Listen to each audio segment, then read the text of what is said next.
Because I know that's an issue with a lot of people, whether they're just annoyed that it has it and they can't just lift up the lid and look at it or check on stuff. You know, every front load is going to have, they're all called, they're called a lid switch, a lid lock. It's comprised of basically a door strike that's mounted on the door that's just kind of a passive strike, and then the actual lid lock itself. Some front load washers do have kind of a manual unlock in case your door locks and there's something wrong with it, but you don't want to leave your clothes in there. So you could find directions on that specific model a lot of times online how to access the manual unlock. The thing about the lid locks in both the front and top load washers is it's not just like a simple switch where it only detects an open or closed position. A lot of these locks now can detect whether the door's open. You know, it has the mechanism that will actually lock and unlock, and then it has a sensor that detects if it's locked or unlocked. And so I know sometimes people want to figure out a way to kind of bypass it,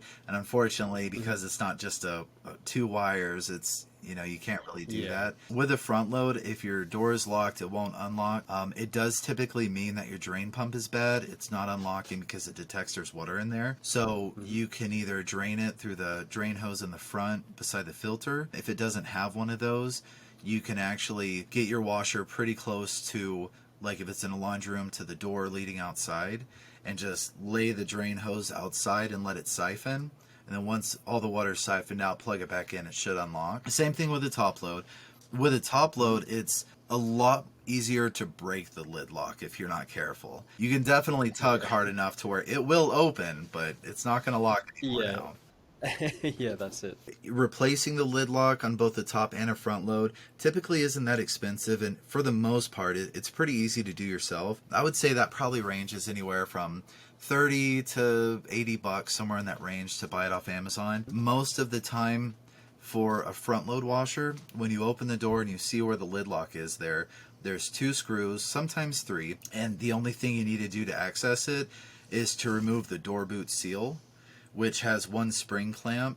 Once that's removed, you can kind of pry off the door boot seal and then just reach in the side, and it's literally right there. For a technician that's done it a bunch of times and is familiar with taking that spring off the door boot, you know, they could be in and out in 5 minutes. You know, for somebody that's doing it for the first time, it may take you an hour. Most of the time is going to be spent trying to get that darn spring clamp back on the door boot, because that's can be a real big pain. Right, yeah. And Trying to get it back together. oh yeah, the top loads, those are pretty easy too.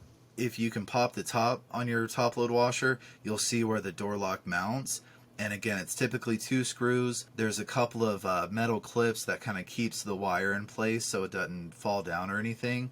And then it goes up into the control panel, and it's 1 connector. For that, again, just if you've got a Whirlpool and you find a YouTube video on changing it for a Whirlpool, even though your model may be a little different, it's most likely going to come apart the same way. So, you know, again, 20-minute to an hour repair, pretty straightforward, pretty easy, pretty simple.